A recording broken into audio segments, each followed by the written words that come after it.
பாஜகவின் முன்னாள் மாநில தலைவர் அண்ணாமலை டிவிகேல இணைய போறாரா? மத்திய அரசு கொடுத்த ஒரு அறிக்கைக்கு எதிர்ப்பு தெரிவித்து பதில் அறிக்கை கொடுத்திருக்காரா? அதை பத்தி தான் இந்த வீடியோல டீட்டெயில்டா பார்க்க போறோம். ஸோ ஸ்கிப் பண்ணாம பாருங்க. அப்படி என்ன நடந்துச்சு? அதாவது கடந்த வாரம் சிபிஎஸ்சில இருந்து தன்னோட இணைப்பு பள்ளிகளுக்கெல்லாம் ஒரு சுற்றறிக்கை ஒன்று அனுப்பியிருக்காங்க. அந்த சுற்றறிக்கையில என்ன சொல்லியிருக்காங்க அப்படின்னா, இந்த 2026 2027 கல்வியாண்டிலேயே 9ஆம் வகுப்பு படிக்கும் மாணவர்களுக்கு 3 மொழிங்கிறது கட்டாயம் அப்படின்னு சொல்லியிருக்காங்க. என்னடா இது சென்ட்ரல் கவர்மெண்ட்ல இருந்து வழக்கமா சொல்லிட்டு இருக்கிறதான சில வருஷங்களாவே வழக்கமா இதுக்கு டிஎம்கே தானே எதிர்ப்பு தெரிவிக்கும். இப்ப என்ன அண்ணாமலை எதிர்ப்பு தெரிவிச்சிருக்காரு அப்படின்னு பாத்தீங்கன்னா, அவரு இதே விஷயத்துக்கு முன்ன ஒரு வாட்டி ஆதரவும் தெரிவிச்சிருந்தார். அது என்ன அப்படின்னா, இது ரிகார்டிங்கான சுற்றறிக்கை கடந்த வருஷம் ஏப்ரல் மாதமே வந்திருந்தது. அப்போ ஆளுங்கட்சியாக இருந்த சிஎம் ஸ்டாலின் அவர்கள் இதுக்கு கடுமையா எதிர்ப்பு தெரிவிச்சு ஒரு பெரிய அறிக்கையும் விட்டிருந்தாரு. அதுல நிறைய இருந்துச்சு. அதுல முக்கியமான விஷயமா அப்படின்னு பார்க்கணும் அப்படின்னா, அதுல அவர் சொல்லியிருந்தாரு, இது இந்தி மொழியை மறைமுகமாக திணிக்கும் செயலே. இதுல இந்தி மொழியை நீங்க எந்த வகையில திணிச்சிங்கனாலும் தமிழ்நாட்டில் அதை ஒருபோதும் அனுமதிக்க மாட்டோம் இப்படின்ற மாதிரி எல்லாம் ஒரு பெரிய அறிக்கை ஒன்று கொடுத்திருந்தாரு. அப்போ சிஎம் ஸ்டாலின் அவர்களுக்கு எதிர்ப்பு தெரிவிக்கிற வகையில அண்ணாமலை பதில் அறிக்கை ஒன்று கொடுத்திருந்தாரு. என்ன அப்படின்னா, இதுல 3 மொழின்னு மட்டும்தான் சொல்லியிருக்கு. இதுல எங்க ஹிந்தின்னு சொல்லியிருக்கு. இதுல வேணா அவங்க வேற எந்த லாங்குவேஜ் வேணா எடுத்துக்க போறாங்க. இதுல சிஎம் ஸ்டாலின் அவர்கள் சொல்றதுல மத்திய அரசுக்கான ஒரு எந்த முகாந்திரமுமே இல்லை, இது ஒரு தேவையில்லாத குற்றச்சாட்டு அப்படிங்கிற மாதிரி எல்லாம் பதில் கொடுத்திருந்தார். அப்படியெல்லாம் சொன்னவர் இப்ப ஏன் அவரே எதிர்ப்பு தெரிவிக்கிறாரு? அப்படி உண்மையிலேயே கடந்த வாரம் வெளியிட்ட அந்த சர்க்குலர்ல என்னதான் இருந்துச்சு? அதுல என்ன குறிப்பிட்டிருந்தாங்க அப்படின்னா, 2026 27 கல்வியாண்டுல 9ஆம் வகுப்பு படிக்கும் மாணவர்களுக்கு 3 மொழிங்கிறது கட்டாயம். ஒண்ணு, அதுல குறிப்பா ஒரு கண்டிஷன் ஒன்று வச்சிருக்காங்க. என்னன்னா, அதுல 2 மொழி இந்திய மொழிகளா இருக்கணும், 1 அதர் லாங்குவேஜா இருக்கலாம்ங்கிறது. அடுத்ததா, இதற்கான பாடத்திட்டம் தயாரிக்கப்பட்டு இருக்கு. அது தயாரிக்கிற வரைக்கும் 9ஆம் வகுப்பு மாணவர்களுக்கு 6ஆம் வகுப்பு ஸ்டாண்டர்ட்ல இருக்கக்கூடிய சப்ஜெக்ட்ஸ் தான் நம்ம புக்கா கொடுக்க போறோம். அதுல குறிப்பா சிறுகதைகள், மாநில இலக்கியங்கள் இதையெல்லாம் சேர்க்கறதுக்கான பரிந்துரைகளும் கொடுக்கப்பட்டிருக்கு. இதை பத்தின டீட்டெயில் ரிப்போர்ட் ஜூன் 15ஆம் தேதி வெளியிடப்படும் அப்படின்னு ஒன்று சொல்லியிருக்காங்க. அடுத்த கட்டமா ஆசிரியர்கள் பற்றாக்குறை இருக்கும் பட்சத்தில் அப்படின்னு சொல்லி ஒரு விஷயம் சொல்லியிருக்காங்க. அதுல என்னன்னா, இப்ப வேற ஒரு லாங்குவேஜ் எடுத்துட்டு இருக்காங்க, அவங்களுக்கு செயல்முறை திறன் இருக்கு அப்படின்னா அவங்கள பயன்படுத்திக்கலாம். இல்லைன்னா ரிட்டையர்டு லாங்குவேஜ் டீச்சர்ஸ் இருக்காங்கல்ல, அவங்கள யூஸ் பண்ணிக்கலாம். இப்படிங்கிற மாதிரியான சில விஷயங்கள்லாம் கொடுத்துருக்காங்க. இதுல நமக்கே சில கேள்விகள் எழுது. அது என்ன அப்படின்னா, 2 லாங்குவேஜ் இந்திய லாங்குவேஜா இருக்கணும் அப்படின்னு சொல்றீங்க. இப்போ நான் என்னோட ஸ்கூல் டேஸ்க்கே போறேன். அப்போ தமிழ் இங்கிலீஷ்னு 2 லாங்குவேஜ் தான் இருக்கும் மெஜாரிட்டியான ஸ்டேட் போர்ட் ஸ்கூல்ஸ்ல.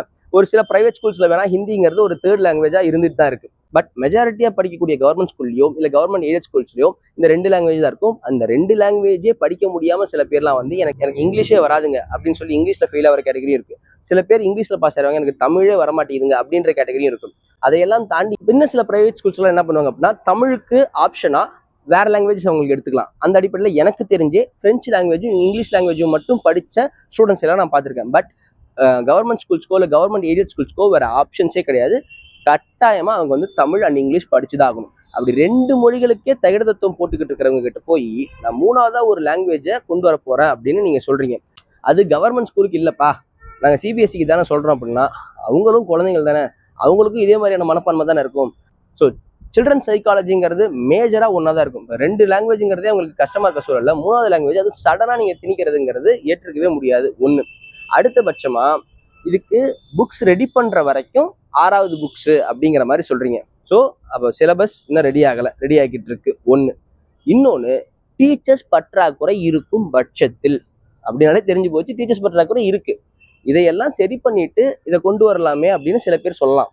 பட் எந்த வகையில பார்த்தாலும் 3 மொழிங்கிறது தேவையில்லாததுங்கிறது தமிழ்நாட்டோட ஒரு அடிப்படை ஸ்ட்ரக்சராகவே ஒன்று இருந்துகிட்டு இருக்கு. இதுக்கு காலங்காலமா மொழிப்போர்ல ஆரம்பிச்சு பல விஷயங்கள் நடந்துகிட்டே இருக்கு. இது ஒரு விஷயம், இது நம்மளோட கருத்து. இப்போ பேக் டு அண்ணாமலைக்கு வருவோம்.